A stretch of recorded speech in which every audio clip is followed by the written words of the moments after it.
the descending from heaven. Jesus came out of his mother's womb, like Elijah, like everybody else. So he didn't. That's another lie. It's another contradiction. What's the contradiction? That he came from heaven. He didn't come from heaven. He came from his mother's womb. Well, you are very aware with the Apostle John, because he says that in the beginning was the Word, and the Word was with God, and the Word was God.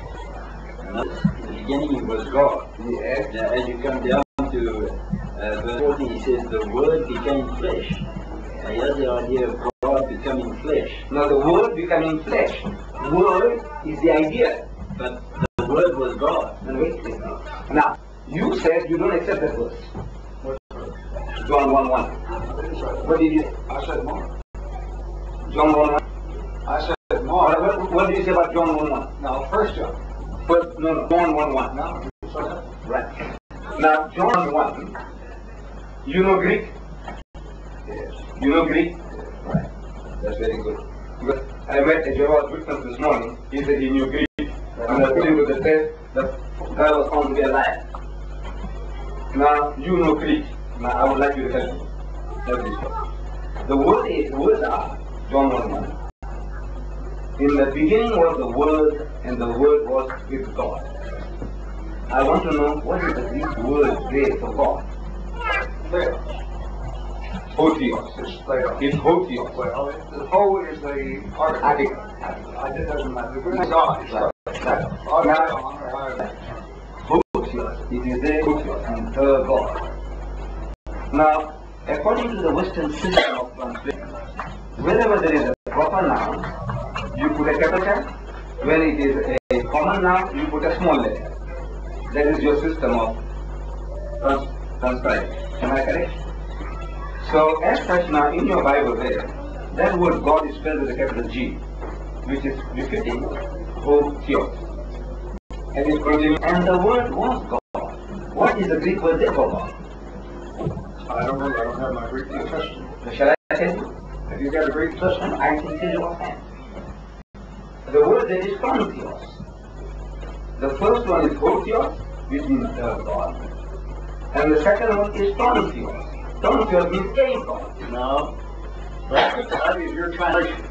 Give me your. You're as bad as Jehovah's Witness. Give me your. How do you use Jehovah's Witness argument? Give me yours. You give me yours. Answer my question. How do you and the Jehovah's Witness argue against each The other? fact is, Y'all agree. you see, You say they say hey God, you say hey God. I'm not saying now, your Greek, if you know your Greek, if it is Hotheos, it is God. If it is Tonotheos, it's a God. No, wait. You're saying Greek, and then you're making translation.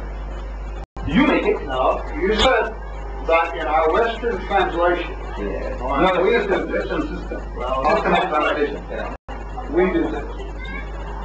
But we're interested in what the Greeks say. The Greek says Hotheos, Tonotheos. Right. Well, what did they mean? Not concerned with what our Western way of translating their writing. Well, what did they mean? When they said They meant what they wrote. now in Every inspired. every translation of that verse, and you can check it says God. With a capital G. Yes. Except for one or two obscure translations. And those are the very ones that the Jehovah's Witnesses grab onto in order to prove their point that Jesus was a God, which is what you're saying.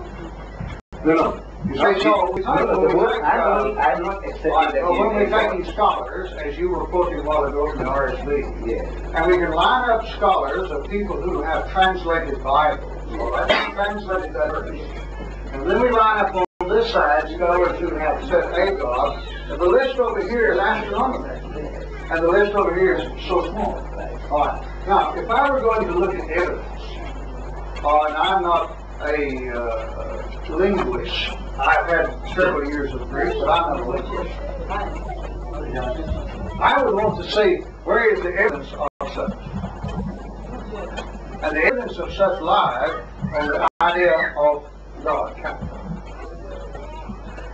Now, this is, you're talking about that stack of scholars who are on one side, in a I'm talking linguists. linguist or theists, whatever they are, or a religious denomination. Same as the capital letter you use in John 1:1 for God. That same whole theos is used here. Now, why do you change that to a small letter G? When I say you, I mean your scholars of Christendom. Why do you do that?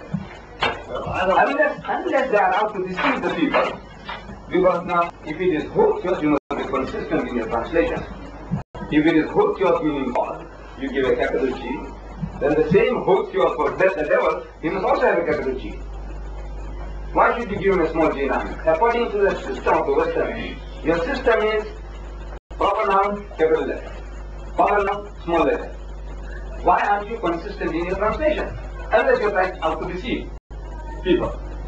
You know, at the back of your mind, you have certain ideas which you are trying to propound in your translation.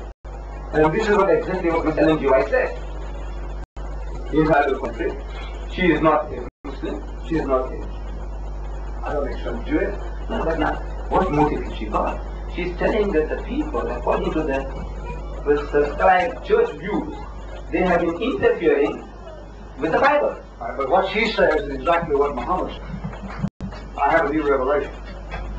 Yes, yes. So I will prove that that revelation is true. Right, now, listen, I don't accept. We will leave all these other side issues. And let's now, if you want to deal with the Quran, I'm prepared to deal with the Quran.